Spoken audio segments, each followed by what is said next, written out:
skaber af sig.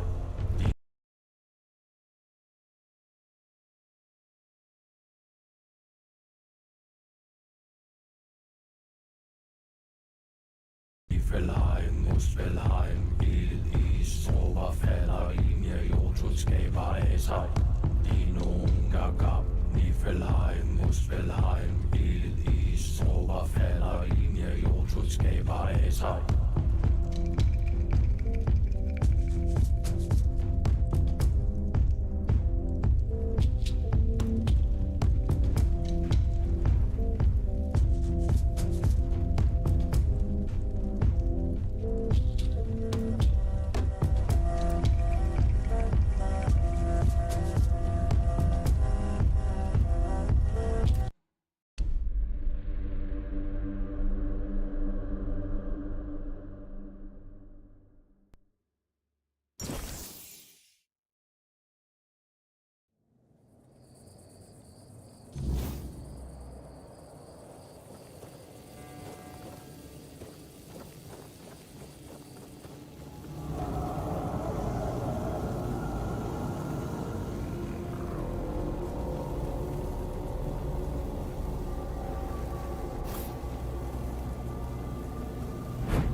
Just another peaceful moment. Always a pleasure to see you. Please, don't kill me. I'm not with them. Not by choice. Don't let my face fool you. The only thing I've ever raided is my wife's pantry, after she made the preserves. That's Kat's way of recruiting. When she needed something, she just took it, people included. She wanted a tanner, and back in the day, I was known for my skills. And Kat always got what she wanted. I never told my wife, but Kat sent one of her men to ask if I'd come willingly. I refused.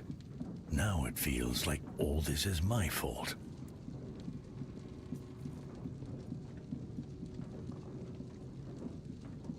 In the horns of the south, I hope. I begged her to run, but I don't know if she made it. I've been so worried. I miss her so much. We're just too old for all of this.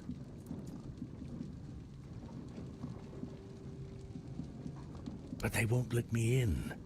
The keepers will see the brand and think that I'm a bandit. And what if they tell me to take it off? They'll think I'm trying to sneak in. Blasted Kat. Even dead, she's still ruining my life. Wait, maybe if I bring Kat's head to the horns, that'd prove I'm not with them. What do you think? Oh, thank you. Thank you. May the All-Mother bless you. If there's a reward for Kat's head, it's all yours. I really hope Rossin is safe and sound somewhere in the horns. That's the only thing that matters.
Ah, look who it is. It's the best of my friends. Oh, thank you for your support back there in the stocks. Always forgiven. If you find anything delicious, you know where to find me, eh?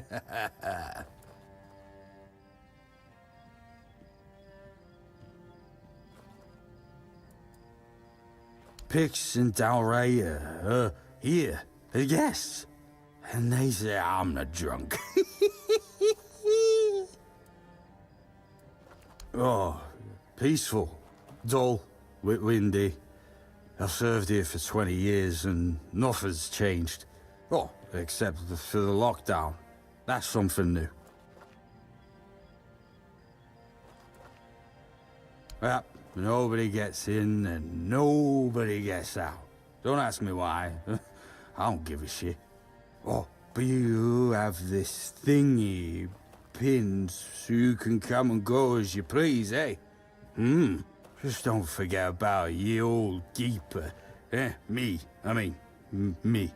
Oh, and the moonshine. We belong together, you know.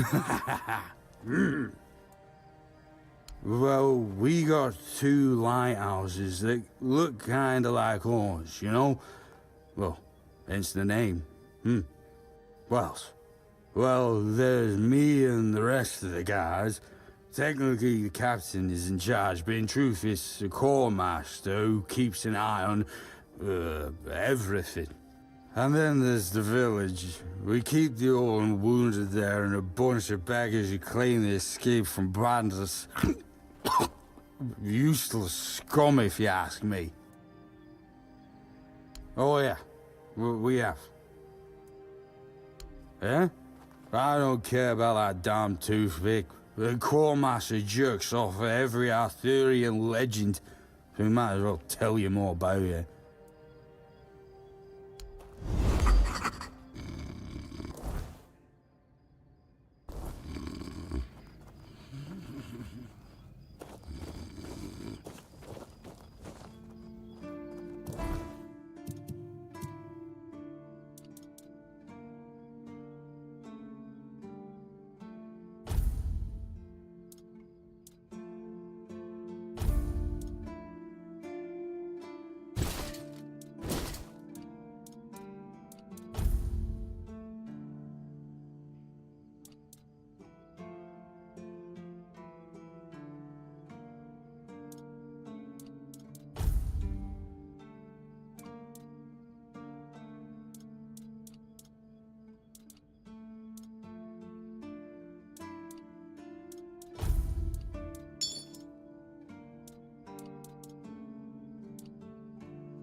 Rumpled? What are you talking about? You found someone alive in there?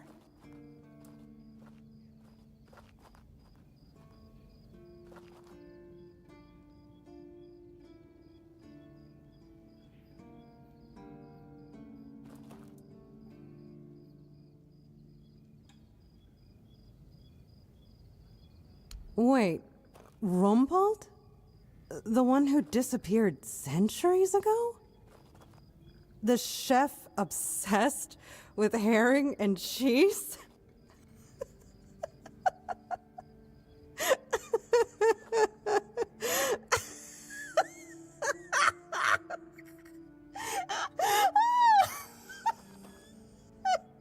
can't!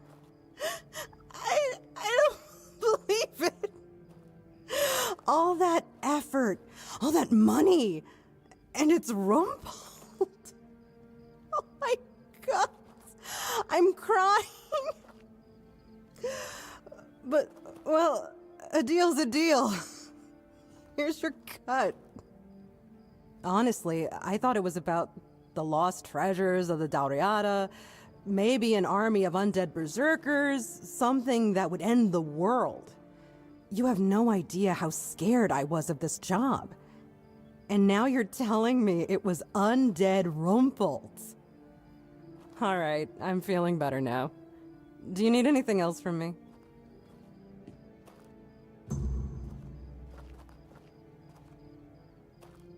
If only. I can't get in touch with Brandon. And it seems that he gave the order to keep me here. Precisely here. Right in this damned spot. And I'm afraid. If I stay here any longer, some of those geezers might actually drop dead. Don't get me wrong, I quite like this place. The air is crisp, the sea is calming. It's true, the company could be better, but I wouldn't mind living here one day.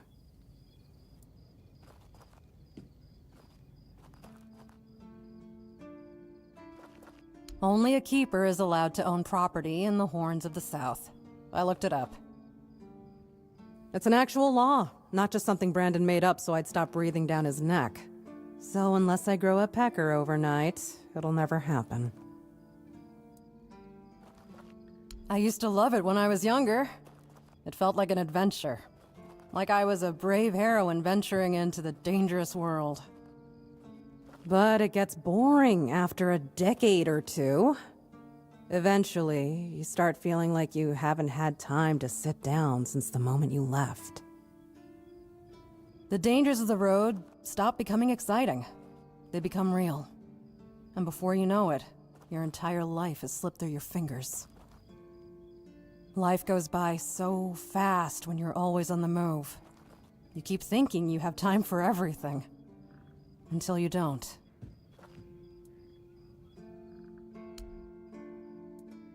Keep your head down and your purse tighter.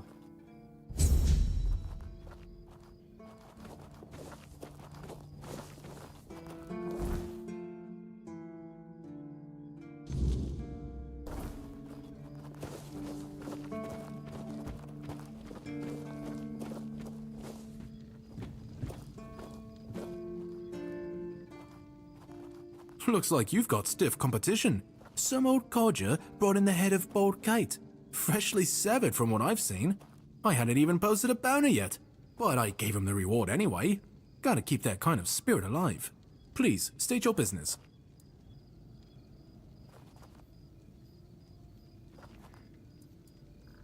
I can't believe you actually did it. A blade buried in that giant body. I can only imagine what a sight that was. Here, take your reward. And please accept Camelot's official gratitude. You've truly done a great service for the capital. Sinan the Giant. He used to rob travelers on the road. And if he wasn't satisfied with what they had, he'd crack their heads open. Now his hefty body is lying in pieces in a puddle of blood somewhere. Oh, sorry. No time for daydreaming, right? Here's your money. Go, the hunter waits. Oh, I see you still have blood on your hands. Excellent. Go chop off some heads.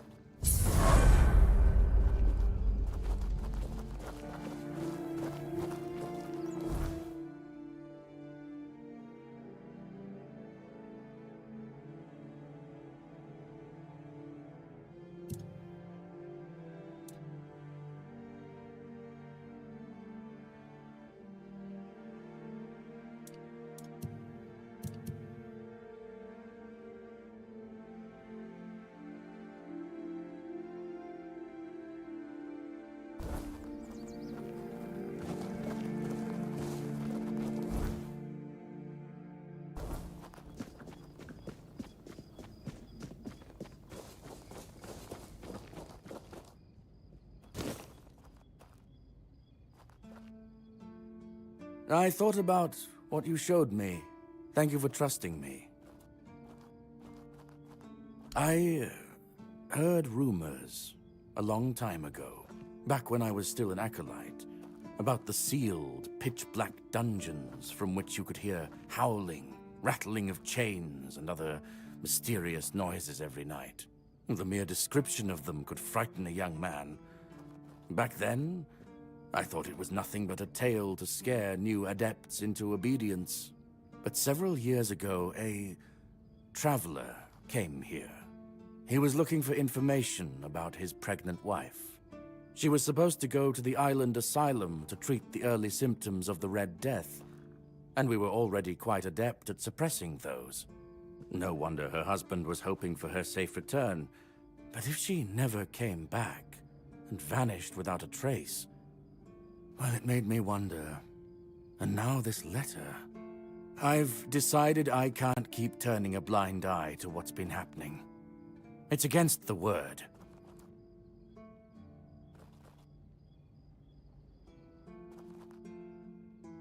That's very bad. More evidence that both you and the letter are telling the truth. Her husband is probably around 50 years old now. He came from Quanacht. So if you ever meet him, please pass this information on to him. And assure him that old Regan from the Horns of the South offers any support he may need. Ah, yes. I wrote to the Prior to send another acolyte in my place. I told them I wanted to end my service and retire. But, well, in truth, I'll go to the Prior with the letter you gave me. It's time to honor the memory of Father Leon and bring this matter to an end. To do justice to all those suffering in torment in the island asylum. In the meantime, I am still at your service, my child. What can I do for you today? Certainly. Kai's blessings know no bounds, but sometimes it's useful to seal them in a handy flask.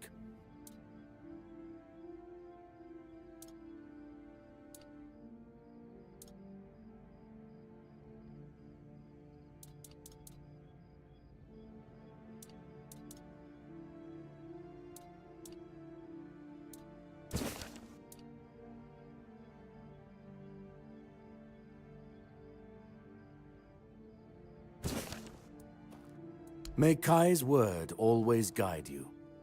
In the word, you will find solace.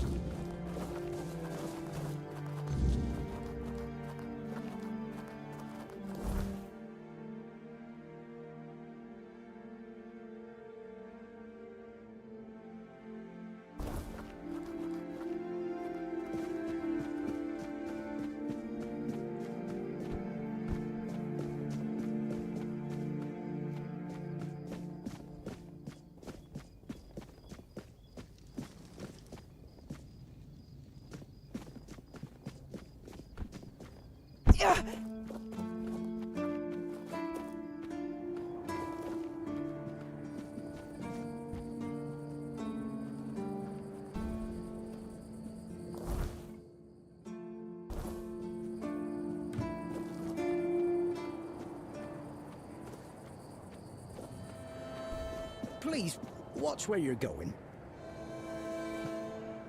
Hey. Hello. Are you also wondering why the heck we need them? Lighthouses. Why the hell are Dara and his workers pushing so hard to build the second one? Is one not enough? Is it because one is less than two and less is worse? I mean, two lighthouses next to each other are almost the same as one, and ships don't even sail this way anymore.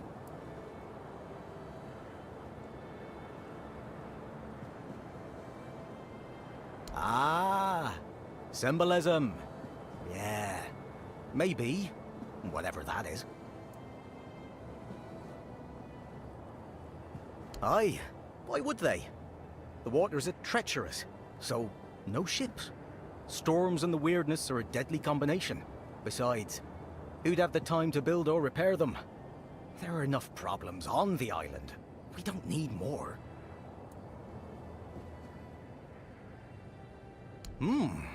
Well, not much going on here, as you can see.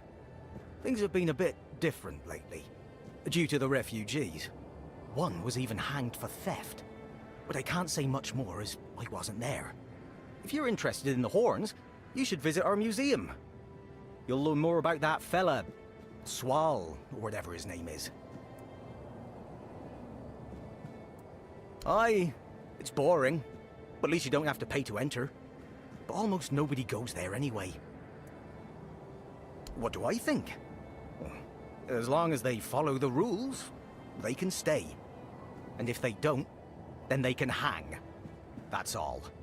Folks are saying that there's some other group, probably more dangerous, not so far from here. If they come closer, well, that wouldn't be too good. You can stay here and serve. Sit in the tavern, drink and eat something. If you're looking for an adventure, you'll have to go elsewhere. There's always something happening out in the world.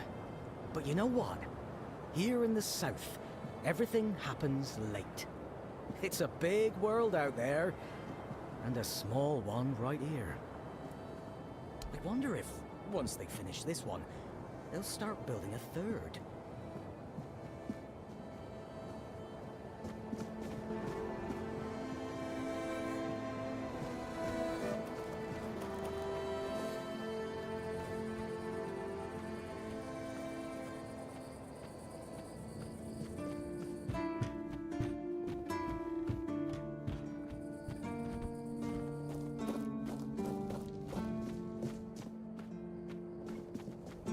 If I just stay put, everything will be just fine.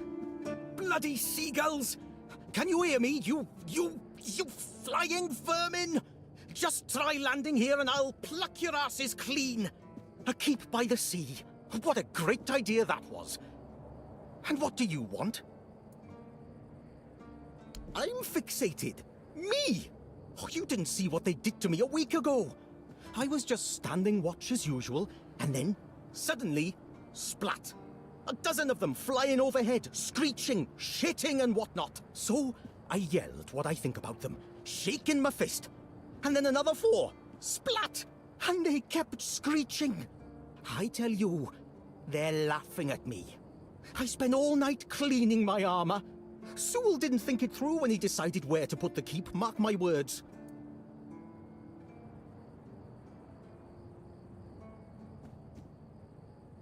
And I don't like how you seem to think I'm a fool. So, what now? Should I shit on you for that? I don't think so. I once managed to shoot a few. I thought they'd learned their lesson and wouldn't be flying over here anymore. And guess what they did? They kept shitting. With increased force. Like they're planning it. Vengeful scoundrels. I need to try a different strategy. Find something that will make them feel real terror. Like the way crows are afraid of scarecrows in fields. I'm sure seagulls also have something that scares them. We just need to find out what it is.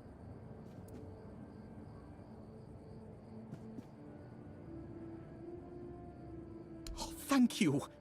I just need you to bring me some kind of a bird scarer. They'll learn their lesson and keep away from me. I don't know. I'm not sure if there's anyone crazy enough to take up something like this. But there is one guy in the museum, Riderick. He's supposed to know everything.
You all right, newbie? Have you been to see the refugees? I can't believe poor Cole was put in a cage. Hey, what a mess. Cole came to us with a group of refugees from some nearby villages. They were looking for shelter from, well, everything that's been happening here. Bandits, the weirdness, the Del Reader, hunger. I was happy Fergus let them in and allowed them to stay. You'll meet them in the village. They live in the buildings up high. Not long ago, though, Cole started acting very strange, erratic, sometimes even aggressive. One of our keepers, old Mahon, tried to calm him down. He might have used too much force, and Cole felt compelled to defend himself. He bit old Mahon. And since then, the old fool has been lying in the infirmary. Frankly, I think Mahon brought it on himself. They shouldn't have put that poor man in a cage. Wait, if you ever meet Patrice, please give her those flowers. I know it's not much, but I'd like her to know she's not alone. I support her and the other refugees. And I'm sure there are more of us who do.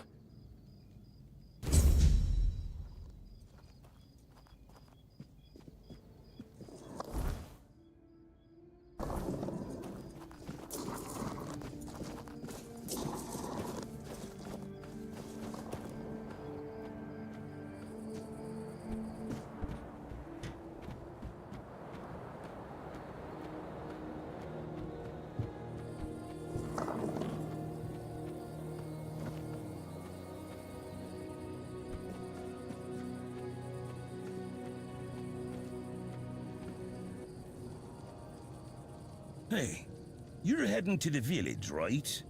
Tiernan should let you in. Take this medicine to my father, will you? Goban is a loud man. You shouldn't have trouble finding him. I can't promise that talking to him will be any fun. Come to me afterwards.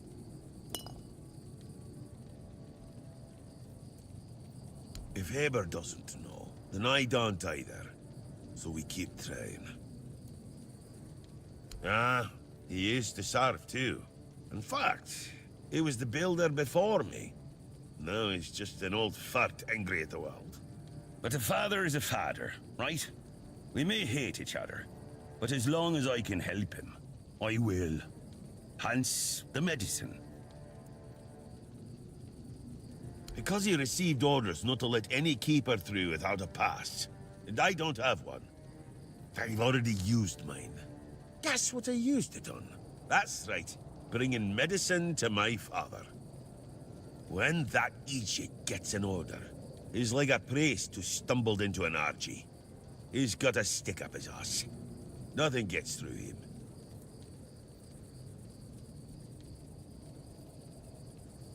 Not all keepers have been here their entire life, you know? He got me before he joined the Horns. Serves me right for wanting to find him, stupid son of a bitch. If only I knew what it would entail.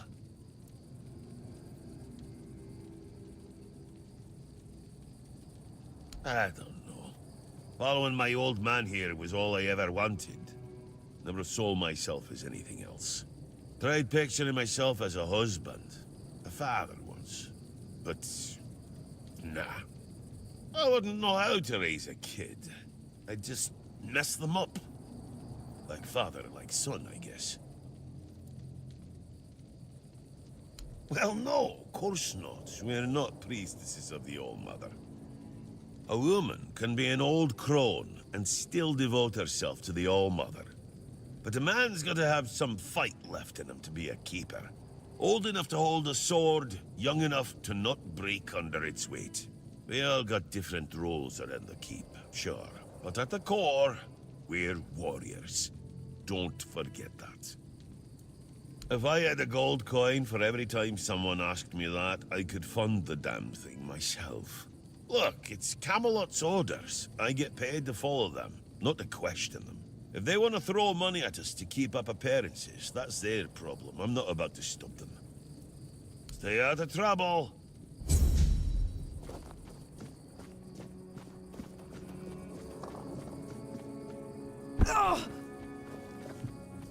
Oh, Mother have mercy. Not another one.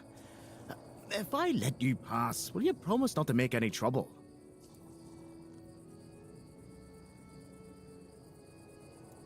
That's just my luck. Take the post, Tiernan, they told me. You'll be looking after a village full of old farts. That's practically early retirement, they said. What a load of crap. There's always something. If it's not the deck falling apart, it's a refugee running around biting people. Well, to be fair, he only bit one person. But it was a caper. I know Mahone can be a piece of shit sometimes, but gods. Now both of them are sick. And Haber's got no clue what's wrong. Which is the only reason that refugee isn't dead. Yet. So, he's sitting in a cage.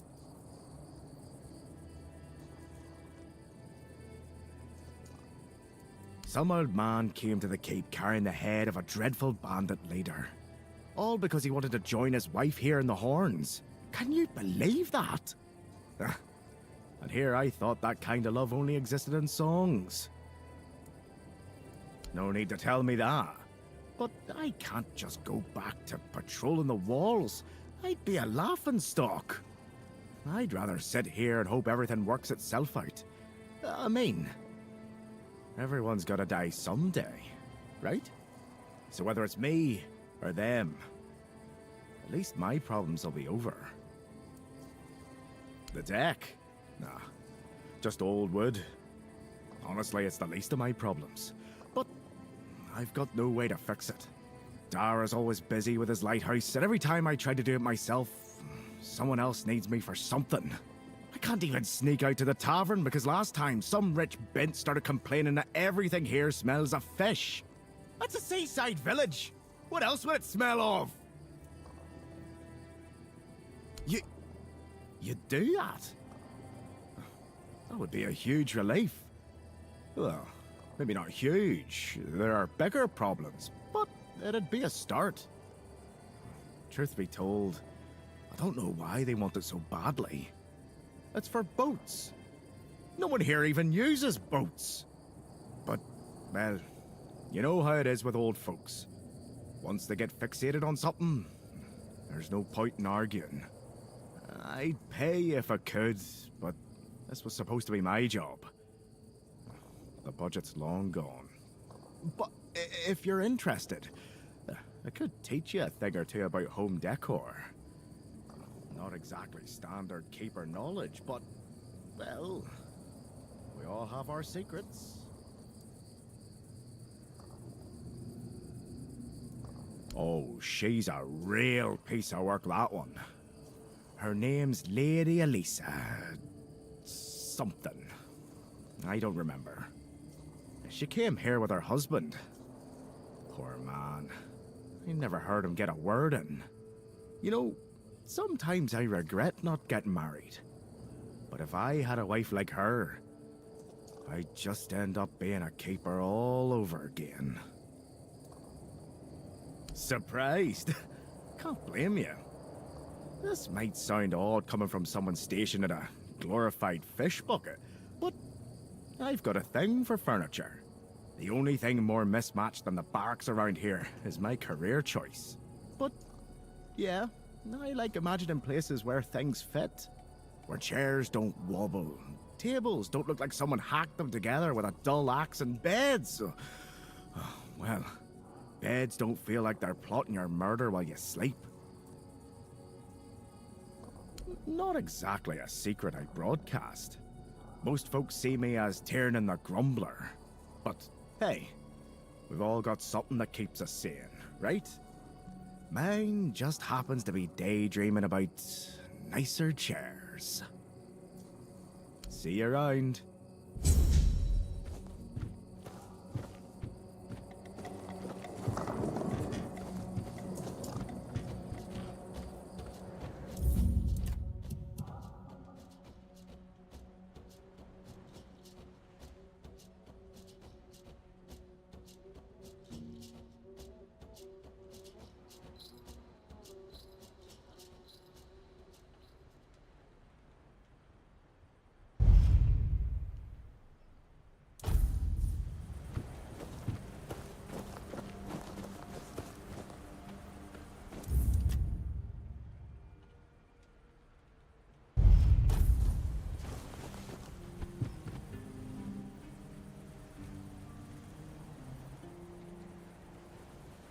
What do you want? To gawk at the beast? Well, I'll have to disappoint you. My Cole is not the monster you all believe him to be. So you really don't know? If you're not from here, I'm not sure what could have brought you to this hellhole, but you have my sympathies. Just know that Cole isn't like that. Something is poisoning his mind and soul. I don't know what it is, or why it happened to Cole, but now we're all at the mercy of those damned keepers. One evening there was a quarrel between our group, the villagers, and one of the keepers. They'd had a bit too much to drink and let some comments slip. They hurled insults at us, saying there's no place for us here, that we should just get the hell out of here because things are hard for everyone. Hard? Sure. I bet that bunch of wimps wouldn't last a week outside. All they do is sit in that keep of theirs, thinking they're the defenders of justice. Well, Cole went mad. I've never seen him like that before. He attacked that keeper and bit him. It was serious, but the keeper survived.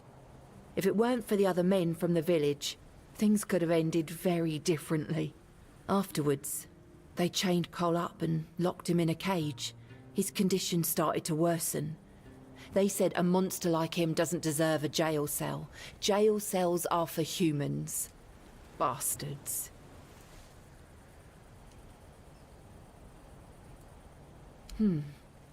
This might sound silly, but before we reached the keep, we came near a strange structure.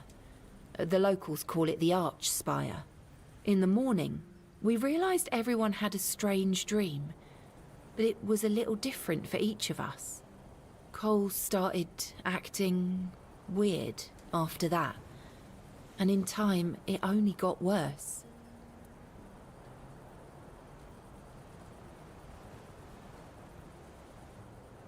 No, only that, well, it didn't make much sense. But he was convinced that something bit him. He kept checking. It must have been some bug.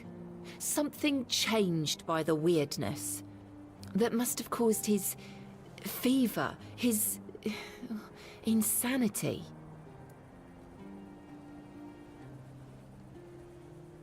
Well, it was pretty typical. We started a fire and threw some cobwebs into it. Fran brought them back from one of his treks. That boy could always find them somehow. It was our protection from the night and the weirdness. Ellis was on watch that day, but from what he told us, he eventually fell asleep. We were lucky no one slit our throats. I was in a strange place. Dark. Full of fog. Eerie. I was trying to find him. I called out, but no one answered. I was alone in the night, and then I kept falling, and falling, and falling. And then I woke up. We set up camp near the Arch Spire. We hoped that bandits wouldn't dare to venture into a place like that. Well, now I know why we could have been right. With everything that's been happening lately, I'm ready to believe in every strange thing in this world.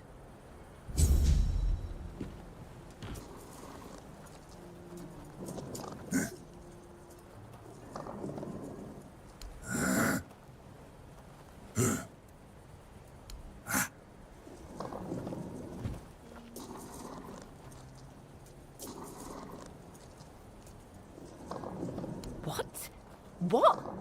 How dare you? Do you know the meaning of those flowers in that configuration?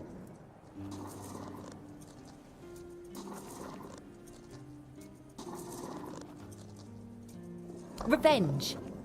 Revenge, deception, and death. There's nothing nice about it, and I don't know if he did it on purpose or if he's just an idiot. But trust me, it's not a nice gesture.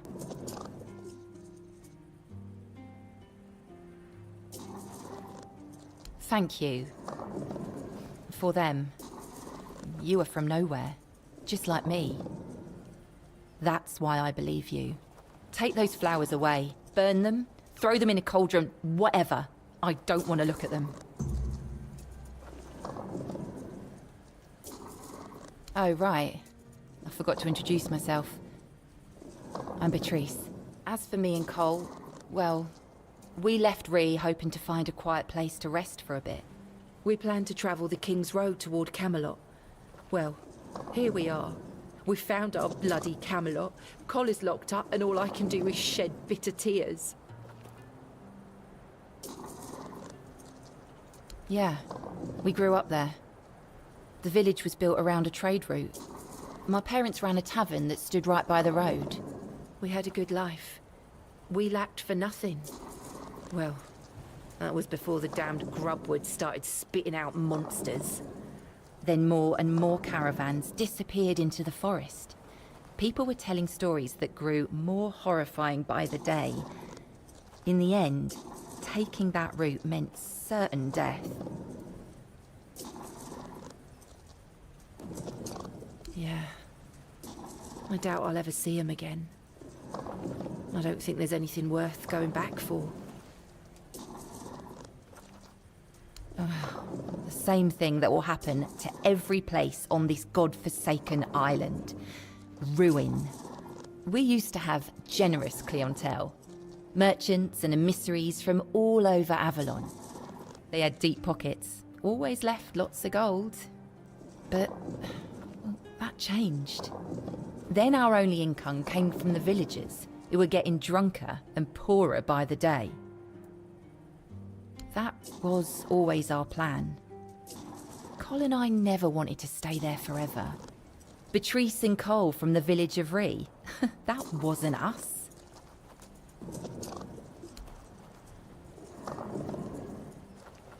Each of us has a different story. Some wanted to seek their fortune elsewhere, like me and Cole. Some had to flee their homes because of bandits pillaging their villages, or because of the weirdness. Ree could be one of those places by now. There's so much turmoil in this world.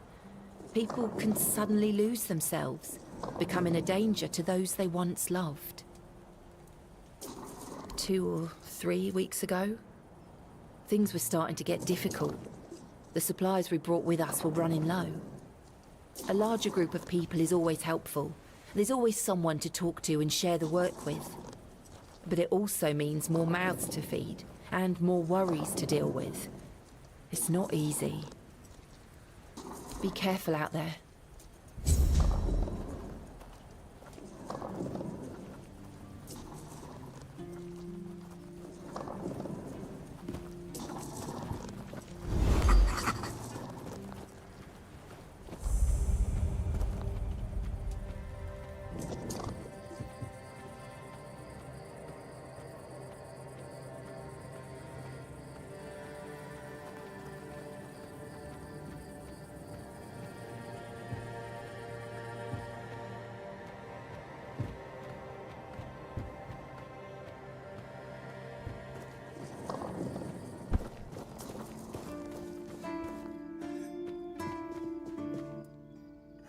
So the bitch understood the meaning, yes?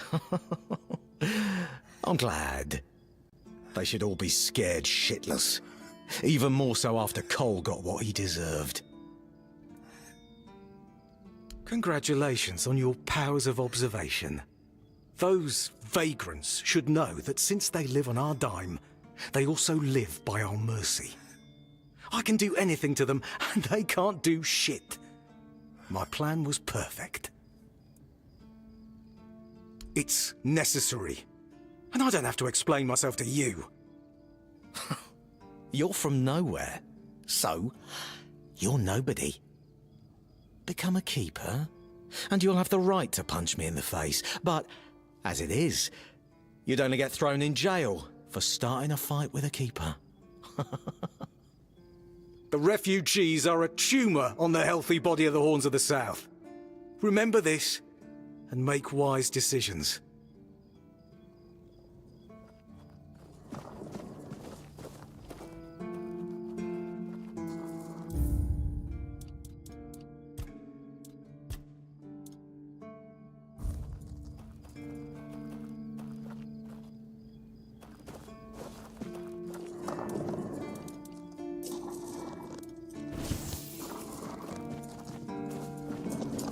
Put that away before you regret it.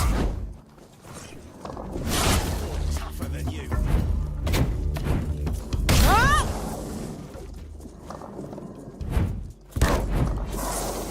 That's it. You're dead.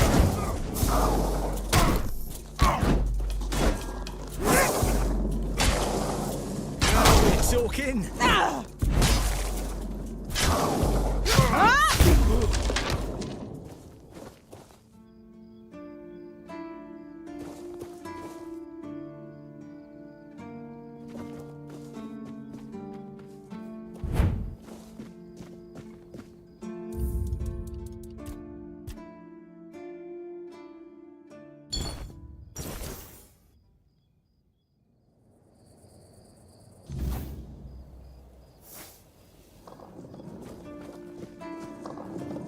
Good to see you again.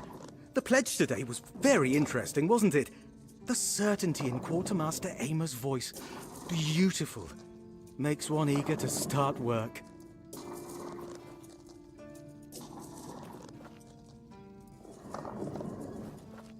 Huh? Ah, yes, of course. So, what do you need this time? The pass again? Are we planning a trip to the Stale Lamb? Hey, not this time, my friend. I've run out of ink. I'm waiting for a delivery. Steward Orla will let me know when more arrives. In the meantime, I need to ask you for a favor. So, you in? For the sake of our long friendship?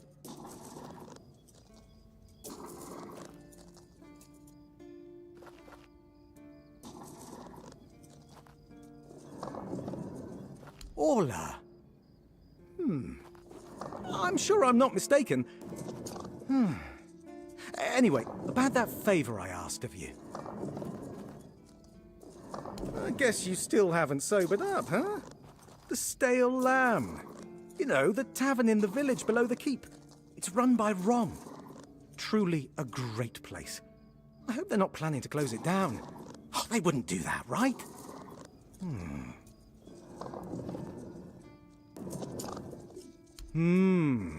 Just as we agreed. I appreciate that you remember. Holding one's tongue is the key to success. Keep it up. You do know it needs to stay between us. Do you understand? Say you understand. Fantastic. So, here's the thing. On a recent night out at Ron's, it seems I may have left some sensitive documents at the bar.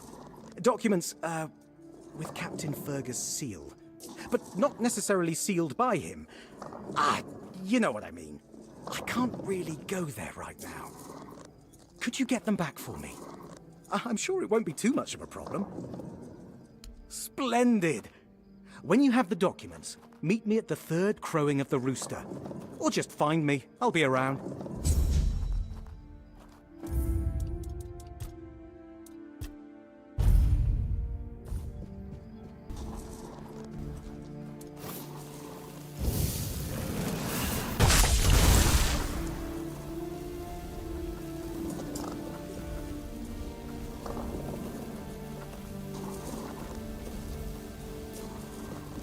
You're back! Hi!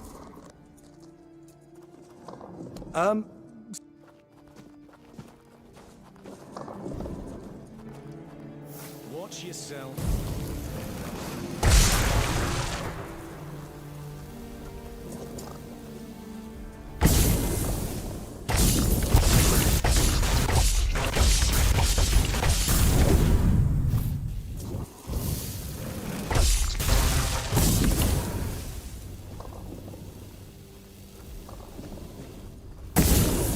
From this.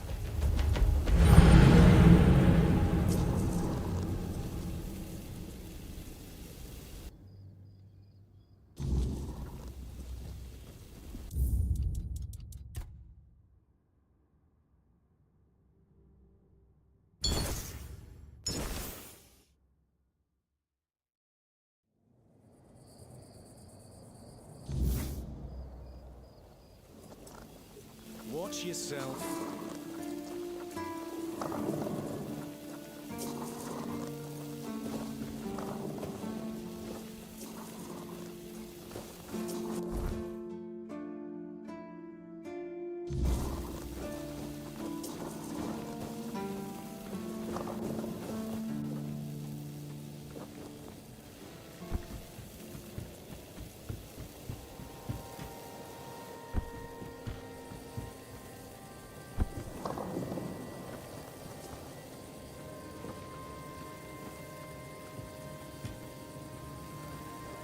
Ah, that's...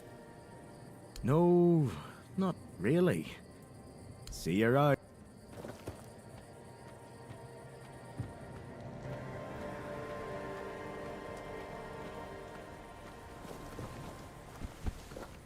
Bloody hell, look at this! The old place is in a shambles. Bunch of decrepit old coots. They do nothing but shuffle around, stare at walls, and sleep under leaking roofs. Can't even hammer a nail properly. I'm telling you, if I was still working here, this place wouldn't be falling apart. Ah, but I'm not. Ah, shite. I can't even stand to look at it, let alone live here. And who are you? What you want? You another one of Durar's freeloaders? I bloody knew it. Retirement my arse. It's shit. Never a moment of peace. At least when I was still working, there was always something to do. Now, so, what you want? One day my boy got it into his stupid head that old Gaban is ill. Bullshit.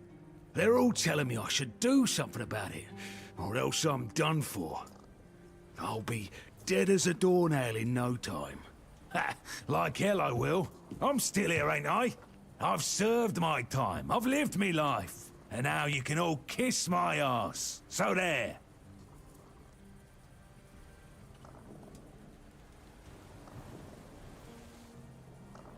Listen, they wanted Heber, that healer from the Keep, to come here. He did. They wanted him to look me over. He did. Then he just threw up his hands, mumbled something to himself, and that was it. Hell, I should have been an healer. Wouldn't mind going around being a pain in everyone's arse for a living. These herbs. No idea what they're for. Heber said he doesn't know what's wrong with me, so there's no illness. I'm fit as a fiddle. Ah, good thing that at least the one guy who hangs around, Finley's the name, doesn't nag me all the time. Yeah, right. He'd better focus on his job.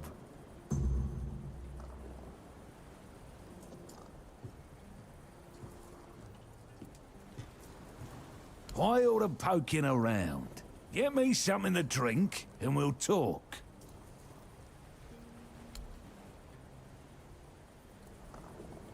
Ah. So, what was your question? Hold on. Finley is not my caregiver.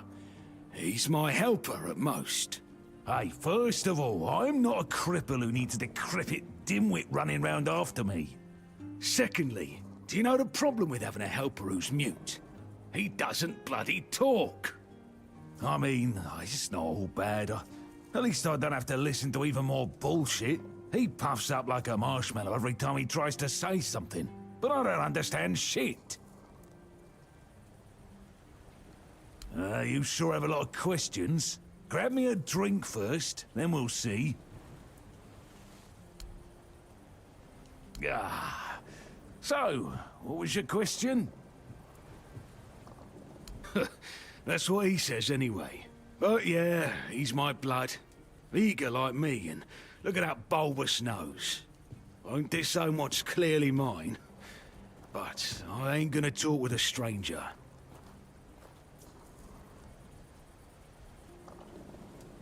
It's like half the blighters here don't have working peckers, or they've never even touched a woman.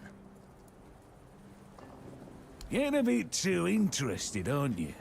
Bring a drink over, and I might share.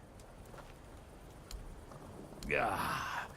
So, what was your question? You see, back in the day, being a keeper was a serious business. Now, don't even get me started. You used to come here with a mission, not to run away from your bloody mother. Nowadays, lads get brought here by their own kin when they've had enough of them, or they think the Orns can hide them from the law. No, back in my day there was none of this scum. I came here to serve. My girl cried when I left her, but I've always known this is where I wanted to be. How was I supposed to know she had a bloody bun in the oven?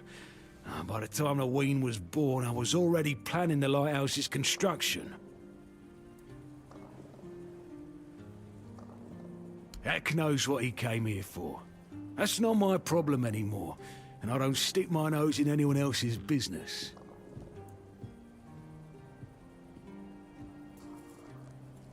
You sure have a lot of questions. Grab me a drink first, then we'll see. Ah. So, what was your question? I'm starting to like you, stranger. And trust me, it's been a long time since I liked, well, anybody. I liked me brothers in arms back in my glory days. Good lads, every damn one of them. Tough as nails, loyal to a fault. A kind of men you'd want beside you in the darkest holes of Avalon. But they're gone now, all of them. The old captain got it in his head to send us down to rediscover some mouldy tunnels under the keep. Damn fool mission that was. We went in together, but I was the only one to come back out. I can still see all their faces when I close my eyes. A hard loss it was, but I'm still here. Though some days I wonder why. What's with all the questions? Get me a drink and maybe I'll consider talking. Ah. So, what was your question? Those tunnels, right. Well, me and the lads went down there to check if we could repurpose them under the horns. Damn fool mission that was. But here wasn't just some empty caves. There were monsters, straight out of Age of Legends. Sick stuff. Stuff to get under your skin. Looked like... ah, hell, memory's all twisted up now. Like a bloody nightmare mixed with shadows that don't belong. Want to know more? Speak with Fergus. He's in charge of this shit show now. Now, I propose a toast to those lost souls. This one's on me. Peace, you say. Problem is, sometimes I think they never died. They haunt me in my dreams, you know? Bloody bastards. I swear I wanted to go back and retrieve their bodies. Our late captain, make Grindelows piss on his grave, forbade me from going back. But when I drink, I usually pass out, and then I don't remember my dreams. So, I drink. Ah, my brothers deserved better.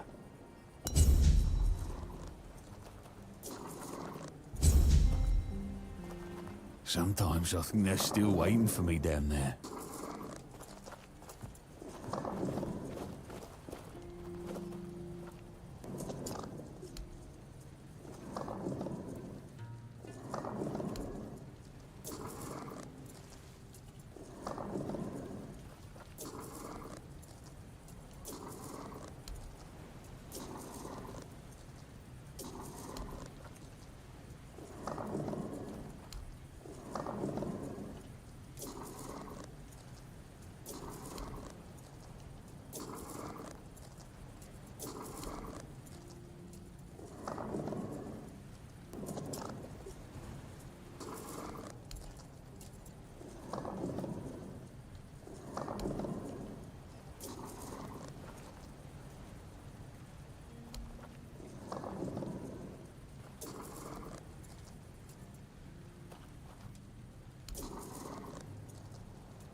Can still see...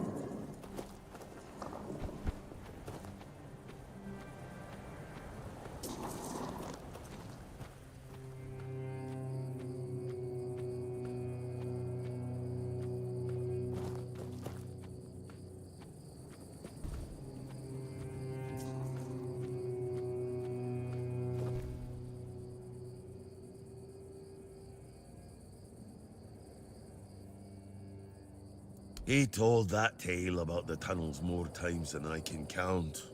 To anyone who'll listen. But these days, it seems nobody does anymore. I've heard it plenty of times already, believe me. To him, those old friends of his were everything. They meant more than his own son, that's for sure. He'd go on and on about it. If I'd been there, if I'd gone with him, he won't let it go. Sometimes I think that if Fergus had let him go into those tunnels and meet the same end as his brothers, he might have found his peace. Or at least quit drinking. It's no secret. He's just an old, bitter man who hates the entire world. And I'm a part of it, so, well, it is what it is. That's all. Stay out of trouble.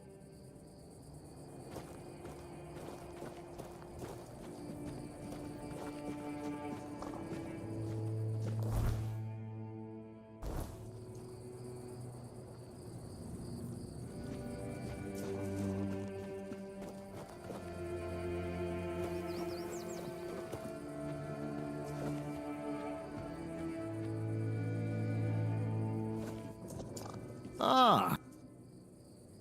Please.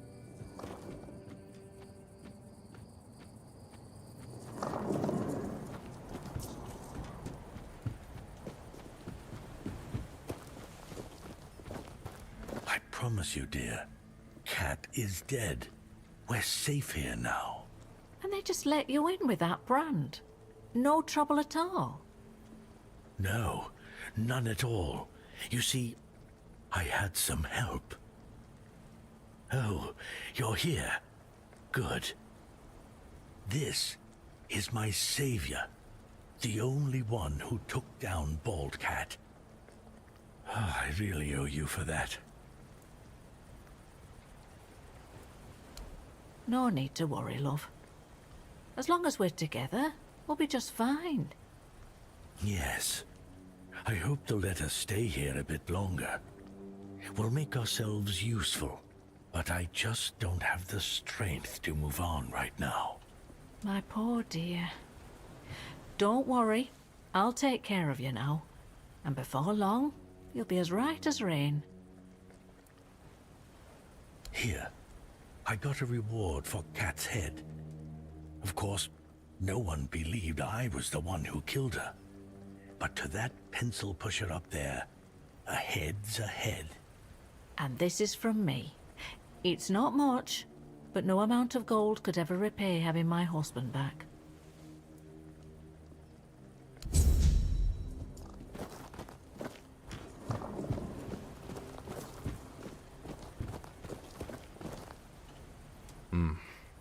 You've come to put me in the cage.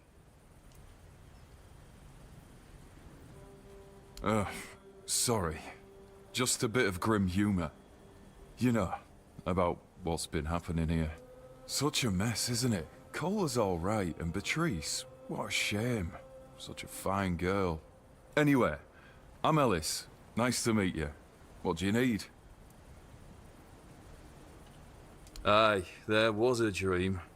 Strangest bloody thing out of all the strange shite I've seen.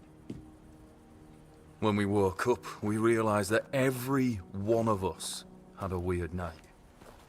I was out in the wild. I had this feeling like something was chasing me. But it was Col who really had it rough. Poor sod was moping around afterwards like he'd been hit by a sack of bricks.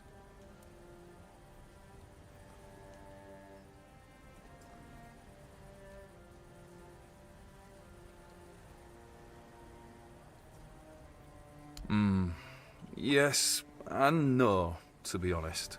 See, Col has always been quick to anger, especially when things went sour. And back then, an awful lot of things were going to shite. But this time, I don't know, it felt different. He didn't even bother chatting with Beatrice. Normally, they're a good couple, a real match, if you ask me.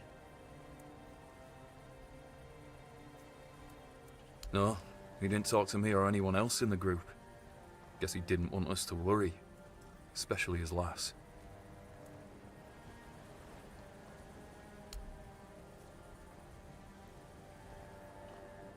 Right. I admitted to them that I'd fallen asleep. My eyelids felt like they weighed a ton, and before I knew it, I was out. Maybe it's stupid, but I had this strange feeling, like something was inviting me into that dream of me. Don't ask me why. Feels mad just talking about it now, but, well, we were all dead tired, so it's probably just that. Well, I'm Ellis. Goldsmithing is my life and passion, and between you and me, I feel like I'm losing my mind without it. When I hold tools and make beautiful things, it feels like I can bring some light into this wretched world. I wish I was somewhere where I could just do some goldsmithing, but I'm a bit scared. So, here I am, sitting on my ass in some village listening to waves and the screams of seagulls and old men. Nothing to write home about, even if I still had one. I was working as a goldsmith in a group of, let's call them, business people. I was once traveling with a caravan that got attacked by them. Their chief was a smart guy. The moment he heard I was a goldsmith, he knew what to do with me.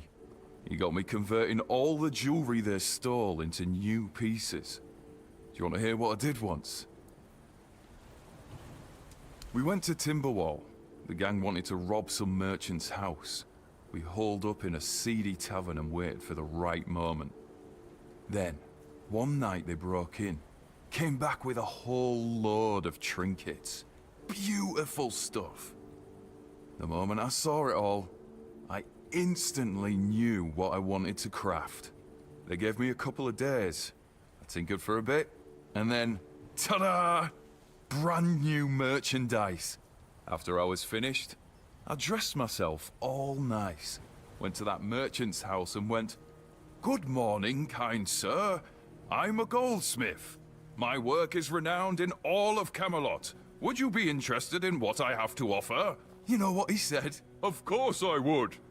That nonce bought the entire lot, even though I inflated the prices like a street peddler. And when I came back, the others couldn't believe their eyes. I thought I was gonna keel over. I miss that. What's left for someone like me? You need something?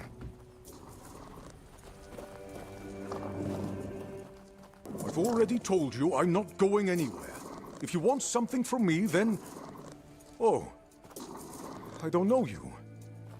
I'm Dugald. You're not one of us. And you're not local either. You could have chosen a better time to come here. Kind of poor ambience, if you know what I mean.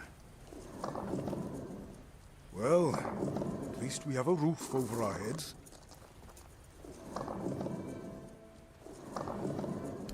My boy Frang and I came here with the others.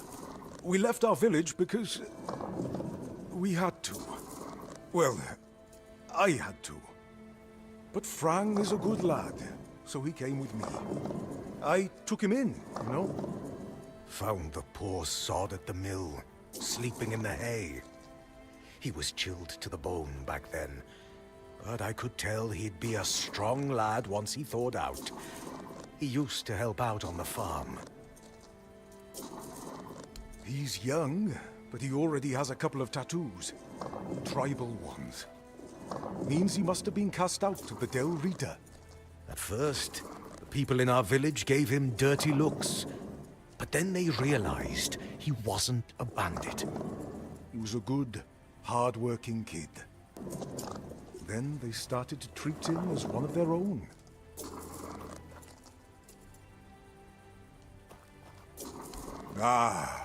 Frang is a quiet boy, and he doesn't talk much about himself. I feel like those days with the Reader are long buried for him. Almost like he never lived them. Roscree. Few shacks and a small field of grain. I was a miller back there. My daughter married a good, hard-working man. Eventually, I gave them the mill. Still helped around, but wanted to let the young folks learn how to work there. Then this kid, Frank, came along. Everything seemed to be going pretty well. Of course, something happened. Life here can't just be bearable. Oh no. Everything has to get screwed up somehow. That's the way it goes in this cursed land. My dear Trina and her bairn. Hey, they got caught by a weird beast. I started to hit the bottle, and finally, my son-in-law kicked me out. I left Roscree, and so did Fran. He says he has some kind of life debt, and he won't leave me alone until one of us drops dead.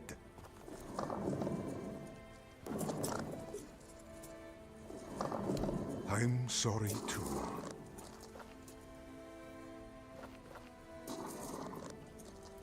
What? Ah, yes. The people are making a fuss over nothing. A dream is just a dream. No need to dwell on it. To be honest, I'm a bit confused about what's going on. Usually it was me who yelled at everyone, and now I feel like a drudge. And this nasty thing with Coll. Poor lad. Shouldn't have ended like that. He and Beatrice got along very well. Let me tell you something. When I saw all these wrinklies around here, I thought this place would suit me. But then all this shit happened. I suspect we won't stay here long.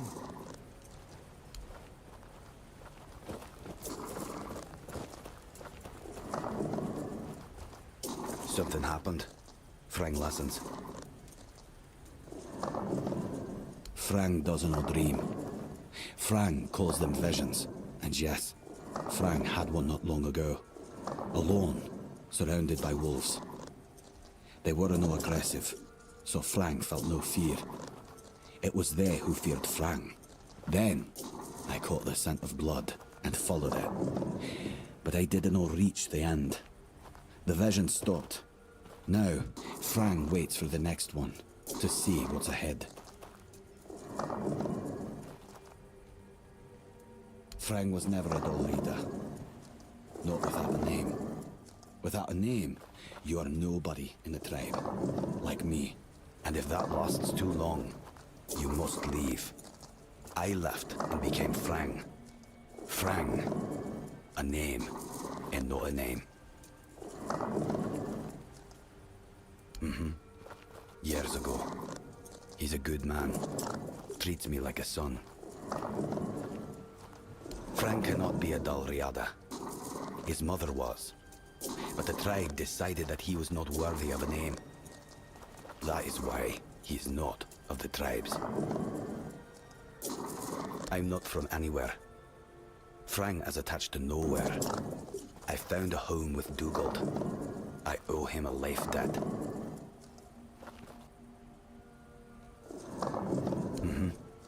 Gunker. Wolf. Strong. Important name. Not seen in the south for a long time. Must be dead. A place without a leader. As I see it, I will finally fall apart. One way or another. There are no tales about a place that survived without a strong leadership. And it's not about kings, nobleshites, or chieftains. Titles are just words that pull the wool over a man's eyes. What's needed is a strong soul with a strong name. And their names mean as much as Frang's, which is to say, nothing. Now they're a bit like Frang. Strays with no home. Beatrice is strong, despite what happened with Cole. Ellis. He's funny. I like him. Rawson. I know nothing about her. And Dugald. A man who became Frang's father. He has my gratitude. Don't bother. Frang never met the Keepers, but the unnamed boy did. Once, a few of them, many years ago, we fought. The unnamed boy survived even though he showed fear. Shouldn't do that. The keepers approached the camp of the boy's people. But that past does not belong to Fran. I'm Fran. What's left for someone like me?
Beer from Kunacht, wine from Farshire, moonshine, only local, the best there is. And fish. Lots and lots of fish. What's your poison?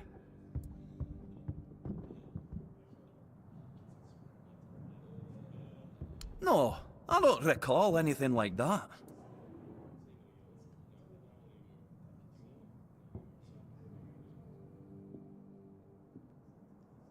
No, listen.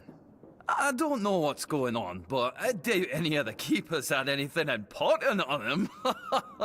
Half of them couldn't tell the quartermaster's seal from a pile of horse dung someone stepped on.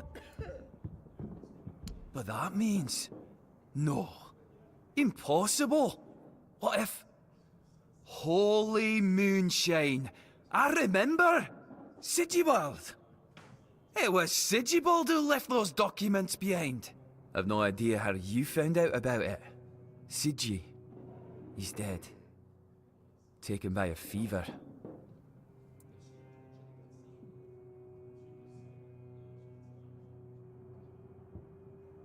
Aye, of course I have. I didn't just throw them in some cabinet. I was afraid they'd fall into the wrong hands. He was a good man. I wouldn't get rid of my only memento of him. Here, after what you said, I assume you'll make good use of them. Even though I'm still not sure what to think about it. Things are getting weirder and weirder in our beloved Avalon. Well, he died like he lived, with a tankard in his hand. The boys always said Sigi was a friend worth 5 others. And he was. He was a prankster like no other. Once, he slipped a rotten egg into the quartermaster's dinner. Never a dull moment with him, that's for sure. No problem. Listen, if by some miracle you really talked with Sigibald, please, give him my warm regards. I don't understand anything anymore.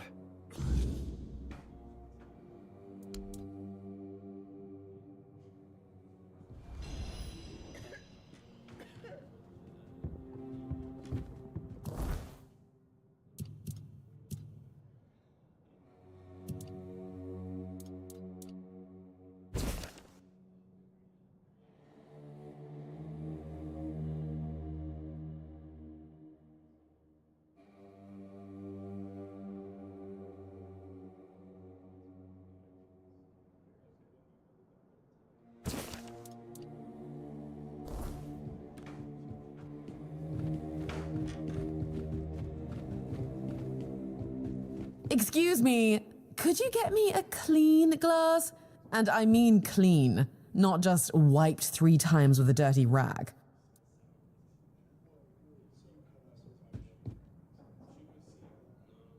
I'm not sure. I don't mean to say that you peasants all look the same, but you have to understand it's quite difficult for people like me to tell anyone apart in this dreariness, especially since there seems to be so many people like you here. I thought the South was supposed to be more secluded.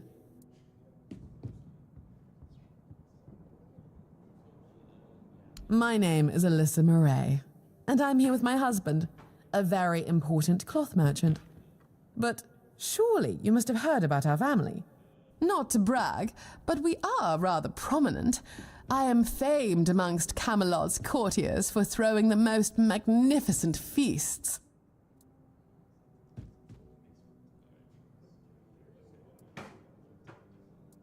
Thank you. I designed it myself. I wanted to blend in with the people of the South. The savage tribes, the brave lightkeepers. I wanted to make an homage to them with my new style, and I do believe I've succeeded. I can feel everyone here gazing at me with awe.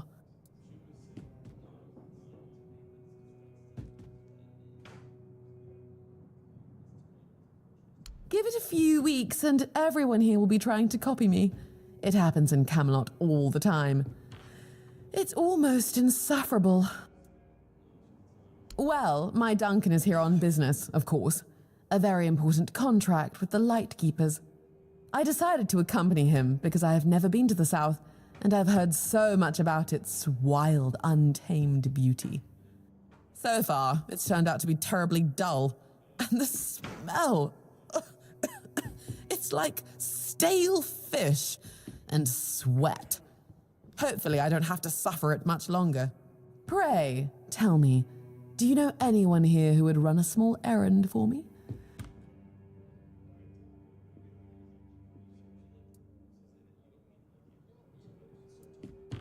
Oh, nothing major. You see, I've had my eye on this beautiful abandoned estate overlooking the sea. It's not very far from here, but it's far enough away from all this rabble. If we stay here for a while, I need a place for myself. You understand that, right?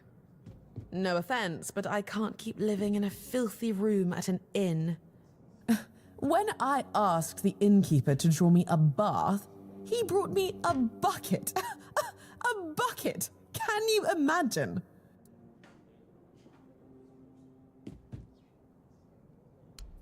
Finally, someone sympathetic to my plight. My Duncan has been heartless about it. He just keeps going on about how I was the one who wanted to come here. He told me to deal with it. Can you believe that? The nerve of the man. Well, what he doesn't know can't hurt him, can it? He should be glad that I can take care of myself. I'm not like the other high-born women, sitting around waiting to be handed everything on a silver platter. And besides, he knows better than to say no to me. Fine. The problem is that the manor appears to have some occupants, not legal ones, mind you, who need to be evicted. Forcibly, if there's no other way. You'll do it for me, won't you, dear? Splendid. I can't wait to start decorating. Maybe something nautical, to go with the sound of the waves crashing on the cliffs?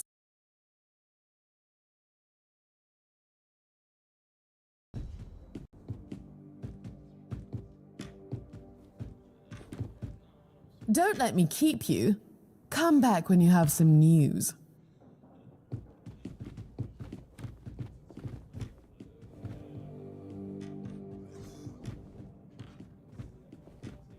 Hello, child. You look competent enough. I can see that you're not of noble blood. Oh, no need to tell me that. I've tutored the children of aristocrats from all over Avalon. Fortunately for you, my opinion of them is not particularly high. Oh, and you don't look like one of the locals. Are you a visitor? Or an adventurer?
Ah, ha, ha, you can talk.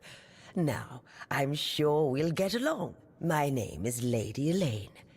I oversee the Farshire Library, the greatest collection of books in this part of Avalon.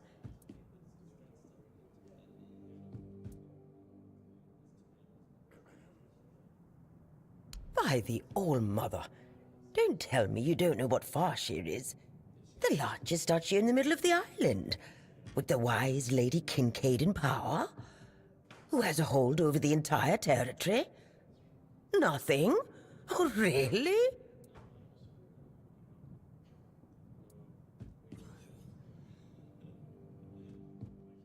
Farshire is one of the first duchies on Avalon. It is a beautiful land with lush fields, forests rich in game, and most importantly, the Wordstone mines in the west, the primary source of our wealth. Well, at least that's how I remember it. Now it's a mere shadow of its former glory. Oh, it's a rare and coveted material, necessary to create the sturdiest steel in the world.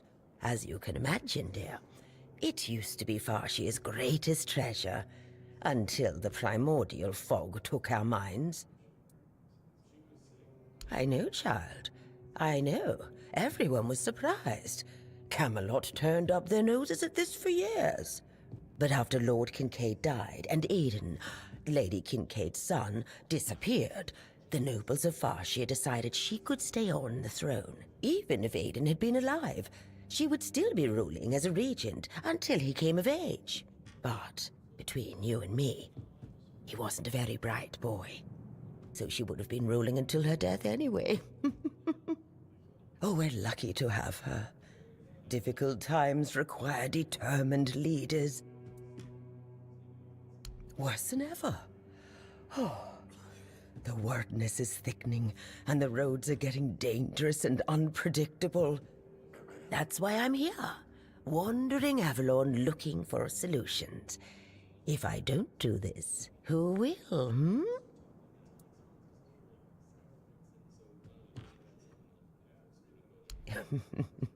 You're probably wondering what a feeble old lady who can't even lift a sword could possibly accomplish.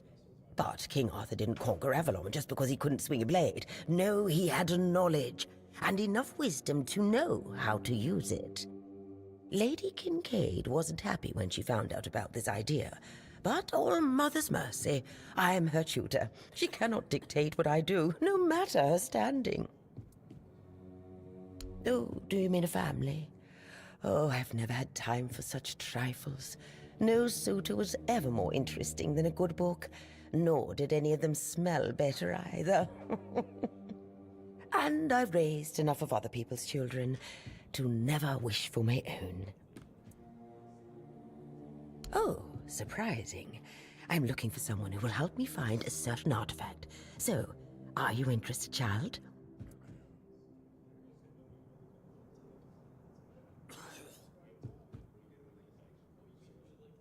I came to the Horns of the South because I found a fascinating book.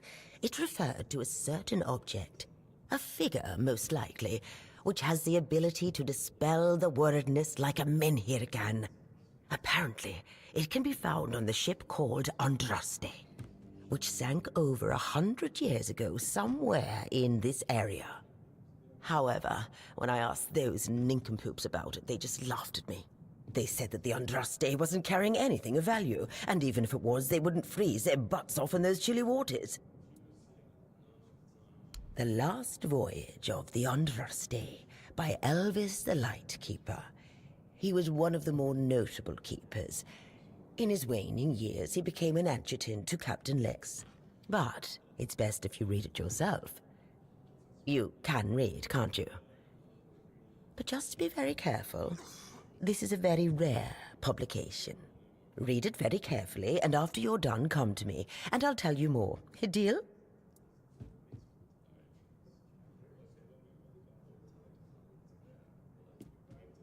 And they say young people don't want to learn anything.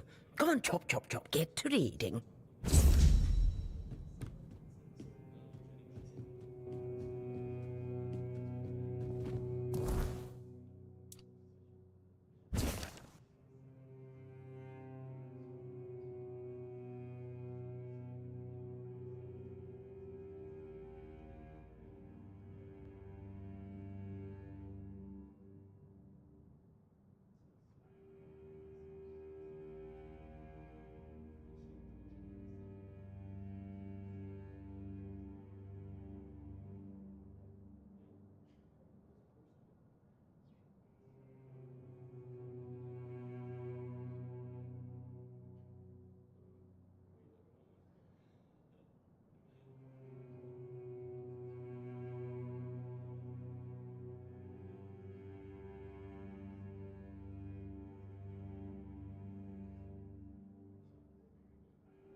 And? Have you read The Last Voyage of the Andraste? Oh, splendid, splendid. Oh, it's an excellent book, don't you think?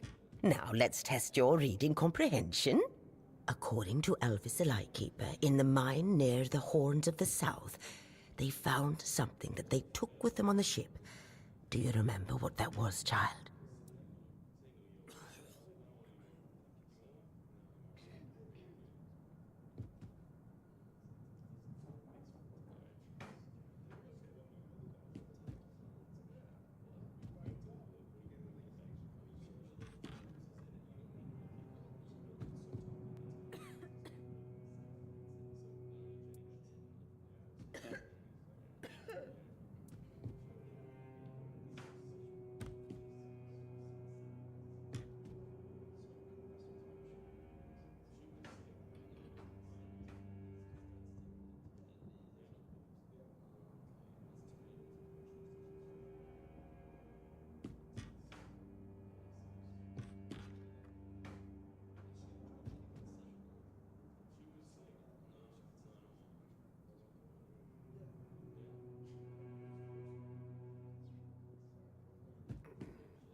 And you're telling me you've read it?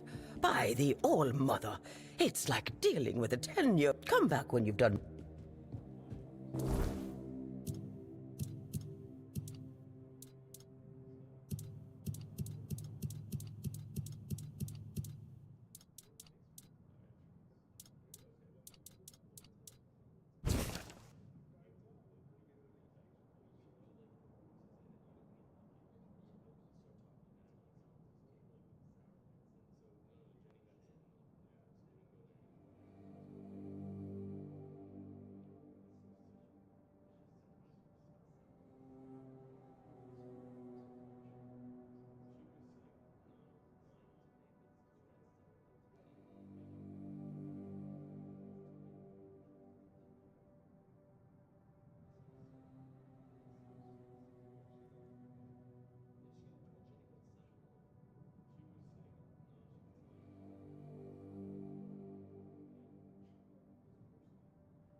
Have you read the book carefully this time? Good. According to Elvis the Lightkeeper, in the mine near the Horns of the South, they found something that they took with them on the ship. Do you remember what that was, child? That's right. This is the artifact I'm looking for. One that might be vital to repelling the wordness. According to Elvis's description, the figure is smaller than a menhir, and light enough that they were able to carry it to the ship without any trouble.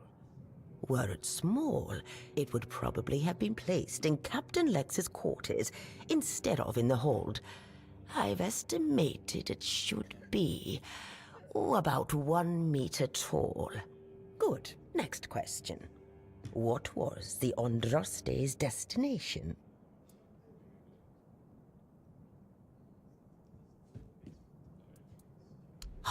And your have you read? Good. That's good. What? Correct. Be very careful with what I'm about to tell you.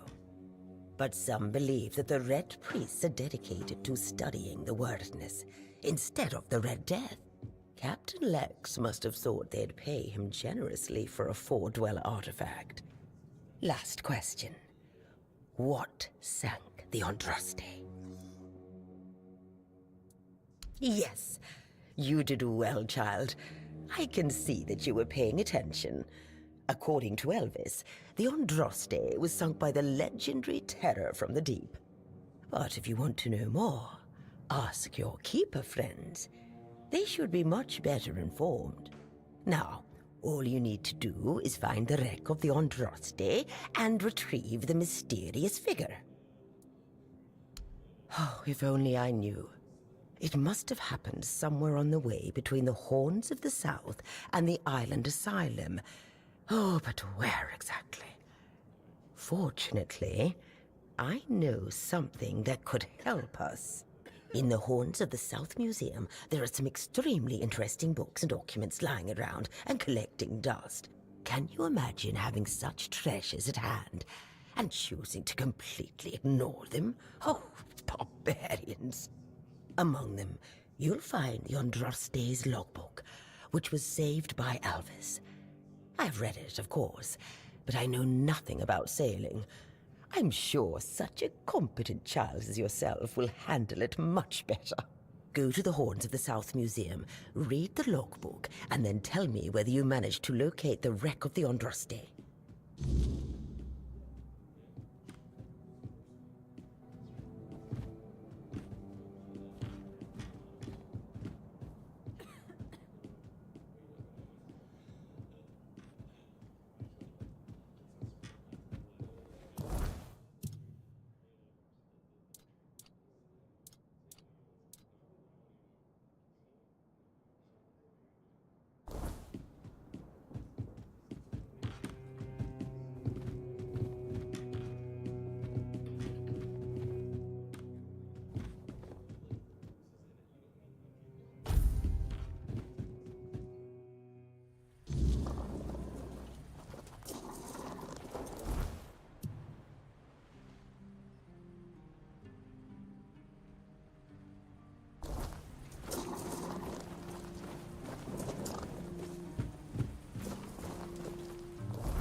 What a nice day.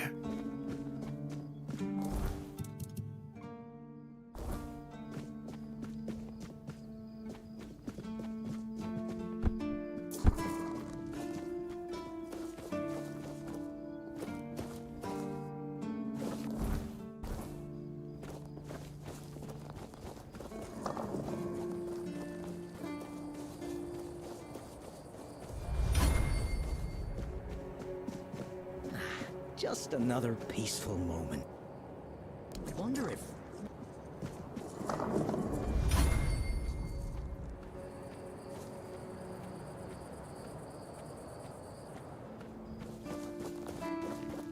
Still hanging around? Don't forget who you're dealing with.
Welcome to the Museum of the Horns of the South, the southernmost keep under Camelot's jurisdiction. My name is Ridderick, and I will be happy to introduce you to the rich history of this fascinating place. A history that began 623 years ago with the first keeper, Sewell Firstfoot. I'd also like to bring your attention to our numerous exhibits that are, as I like to say, inanimate witnesses of the history of the Horns of the South.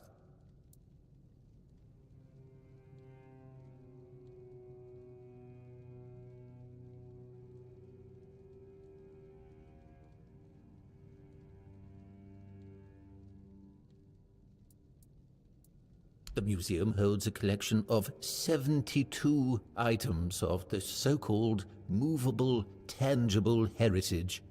The collection includes big and small items that represent the world surrounding the keepers of the Horns of the South from the 1st to the 6th century of the Avalonian era.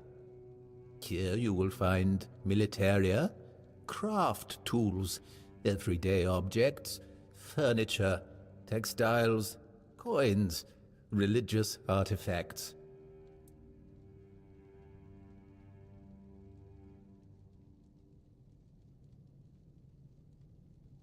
I'd say all exhibits are worthy of your attention, but I could point you to the ones I personally think to be the most notable, or subjectively, of course, the most interesting.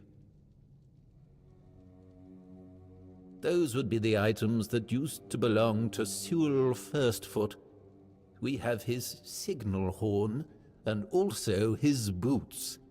Those boots were the first to touch Avalonian soil. What is also worth mentioning is the tableware used by King Arthur himself during his visit to the Horns of the South in the 15th year of the Avalonian era.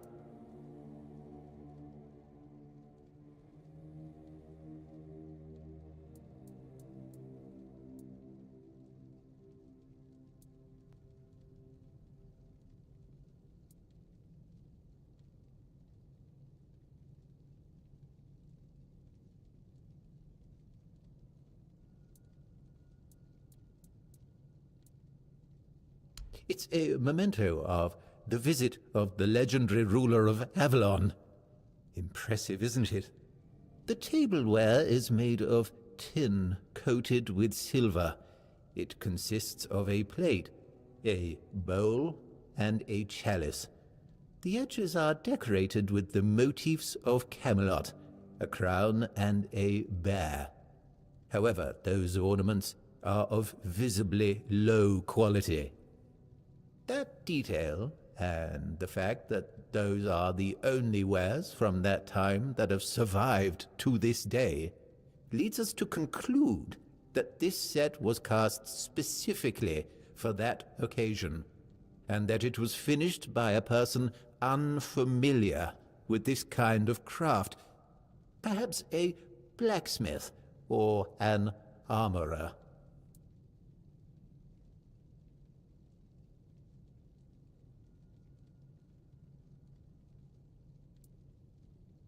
No, we don't, and I'd ask for a modicum of respect for the legacy of the first keeper, and for our museum. Sewell's boots were sewn from 3 pieces of tanned calfskin, tied at the top with a leather strap. The seam goes through the middle of the instep, which is decorated with ornamental embroidery. On the outer side of each shoe, you can find a decorative brass buckle with the motif of the Camelotian bear. It is notable that even after 600 years, they are still excellently preserved, which is unusual considering the high humidity in this area. It means that even the keepers of that time must have realized the historical value of Sewell's boots, and therefore made sure to adequately preserve them.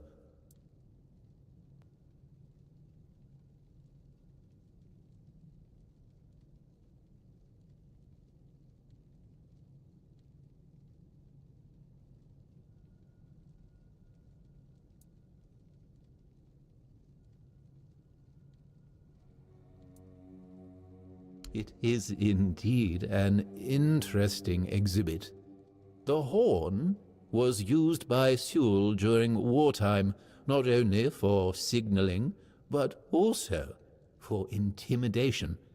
It is 50 centimeters long and made of the horn of an ox. It is the color of yellowed bone, with some ash-gray discoloration on the narrow end. It has a brass mouthpiece and silver fittings on its wider side and at the middle.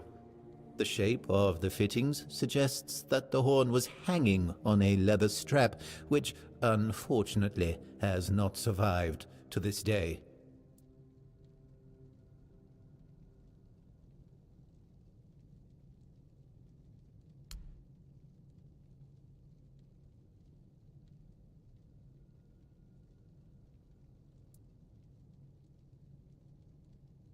Really?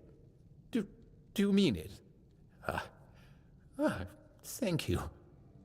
That's really nice to hear. I'm not used to positive feedback. Usually people only come here when they've had too much to drink and decided that it'd be fun to come over and start mocking me, or touching the exhibits with their greasy fingers. The last person who seemed to actually be interested in the museum was Lady Elaine. We talked a bit about Captain Lex and the trip that ended tragically in the year 513. It was described in The Last Voyage of the Andraste. An interesting read, although I'd say it should be classified as fiction. Lady Elaine thought differently. Apparently she's looking for the wreck of the Andraste. Can you believe that?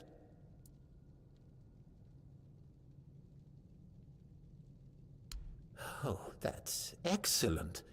I have a lot of respect for that kind of archaeological endeavor, even when it's based on incorrect assumptions with regard to the subject of the research. But if you happen upon any interesting objects during your search, please don't forget about the museum. It began in the year 542. It is the crowning achievement of a group of keepers who were fascinated with Sewell Firstfoot. It took them years of tremendous effort to finally open an institution devoted to research and education, worthy of commemorating Sewell's great legacy. The first keeper of the museum was Gladwin Flanagan, who was personally appointed by Captain Berach the Black.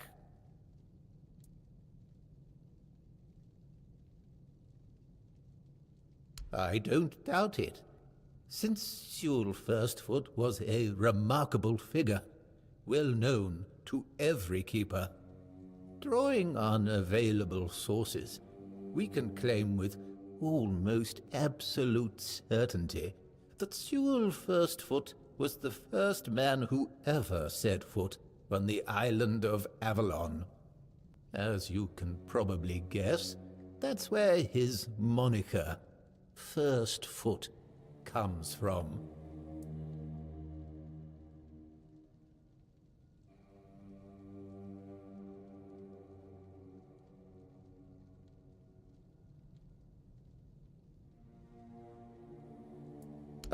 course not. That was just the first of his many great deeds. Sewell was an outstanding commander whose strategic mind, bravery, and charisma contributed to our capture of the South from the Four Dwellers. He was also the founder of the Horns of the South, so I can say with absolute conviction that if it were not for Sewell Firstfoot, we wouldn't even be standing here having this conversation.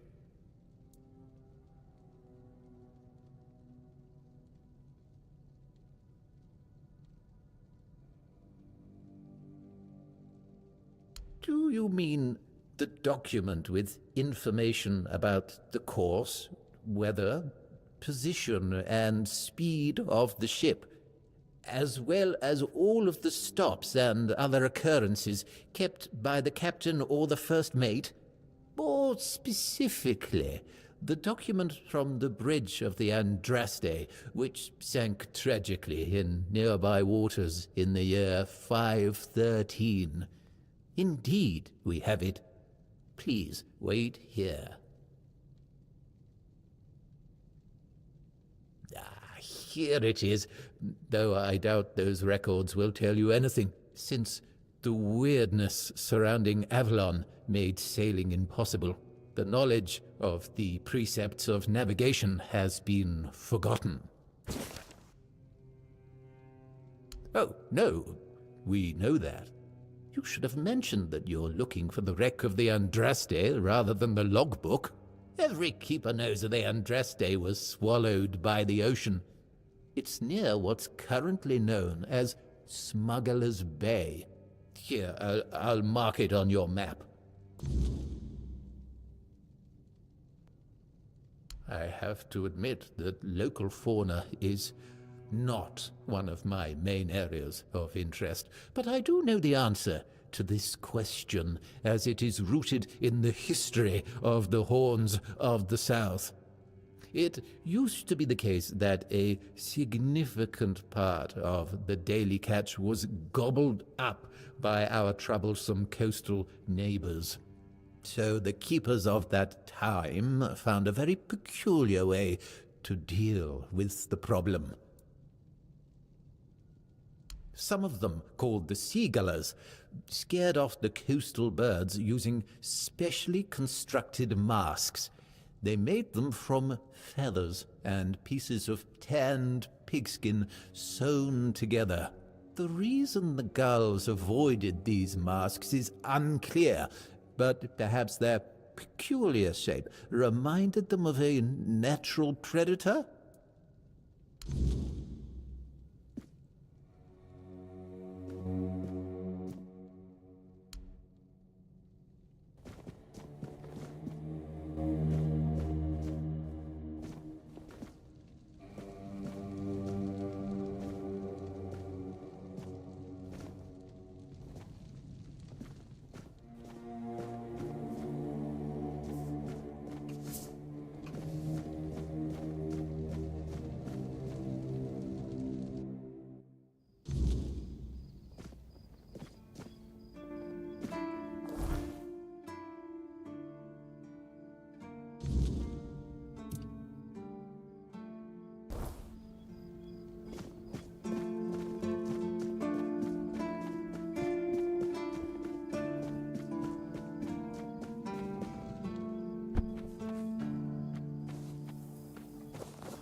I just heard that some old man named Morris showed up at the keep, dragging the head of Bald Kate just so he could be with his wife in the Horns. Can you imagine? I still can't tell whether it's bravery or he's just out of his mind. Probably a bit of both.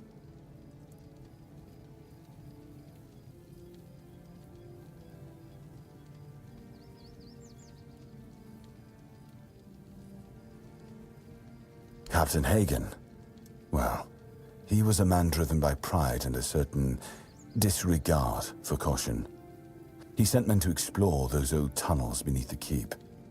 Somehow, he got it into his head that there was something valuable down in those tunnels. Treasures, relics, who knows what else. But the truth is, we know what was there. In the Age of Legends, it was just a hospital. There was some kind of outbreak or plague, and the place was sealed off. Nothing left to find, or so the records say. Yes, it weighs on me more than I'd care to admit. If I could, I'd see them laid to rest. But no captains ever bothered. It seems they thought it was a fool's errand. Maybe not worth the risk. If you're mad enough to try, then by all means, go ahead. Just don't expect any keeper to follow you. I really don't have men to spare. But maybe it's time to make it right. So, thank you, I suppose. I knew we'd have to deal with this sooner or later. Time isn't exactly on our side. Mahon's condition worsens with each passing night. It's hard for me to admit, but nobody, including myself, really knows what's going on. Maybe a fresh perspective is exactly what we need. If you find any clues, follow them. I'm only interested in the details, and ideally, the solutions. There are a few retired keepers living there. They might tell you about the good old days if you ask them nicely. There are also some refugees from north of the island, since we had nowhere else to put them. I don't really know much about what's going on in that place. I just make sure they have everything they need, more or less. You can always go see for yourself. People fleeing from bandits, from the weirdness, you name it. I wasn't exaggerating when I said we were the last beacon of hope this far south. For these people, we are. Don't know how many more we can take, but that's a problem for another time.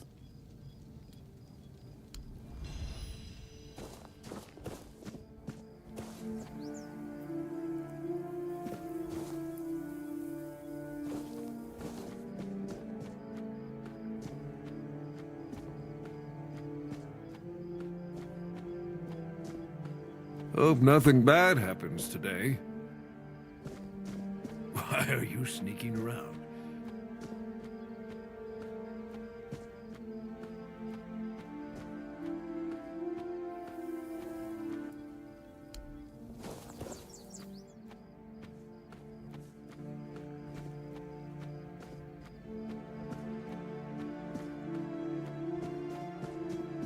Always a pleasure to see you.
Hope nothing bad happens today.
You actually did it?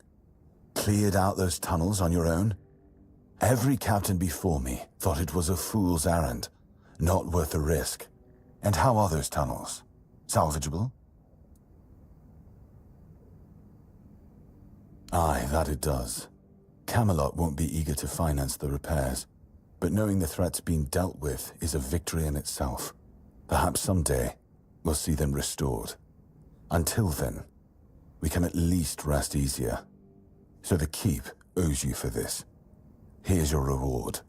And what about Goban's friends? Did you find any trace of them? Give those to Goban, if you haven't yet. He's restless, but maybe seeing those again will help settle him. Might even help him get his act together.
You went down there and came back with their tags. Damn, didn't think anyone would ever bring those back up. Lads must be resting a bit easier now, or so I'd like to think. They deserve better than to be left in that pit. You did right by them, stranger. Hell, you did right by me too. So, let's drink to that.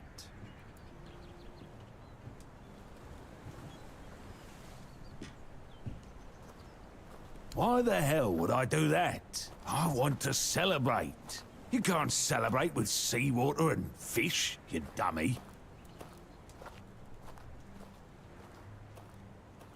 Did I? Ah, I don't remember. And if I don't remember, it doesn't count. But maybe I did say that. I started cozying up to a bottle the day I came back alone from those damn tunnels. I guess it's time I made good on my word. For them. For me. This old fool is done with the booze. I think I owe you. More than I got words for. Took guts to go down there, and you brought back what I couldn't. That's something I won't forget, stranger.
Remain vigilant.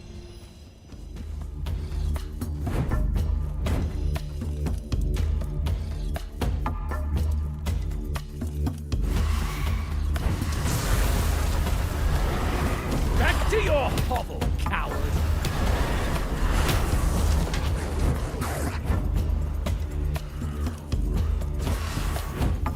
Show me what you are made of!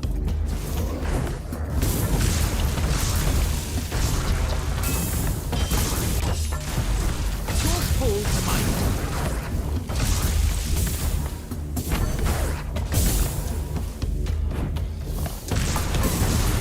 Just but a scratch!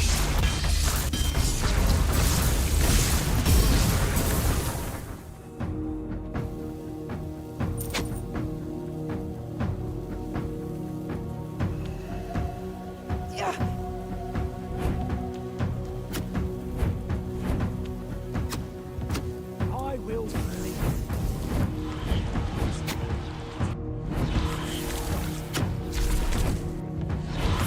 I'll fight till I die!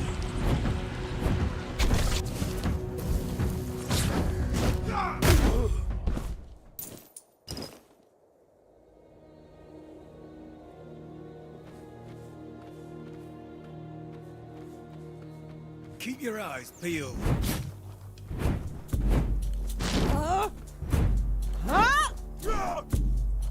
I'll fight till I die!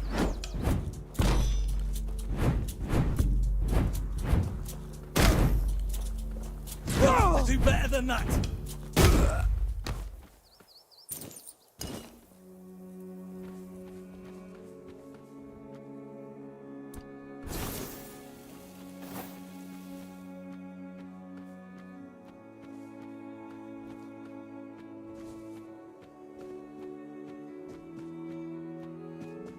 Disturb my peace!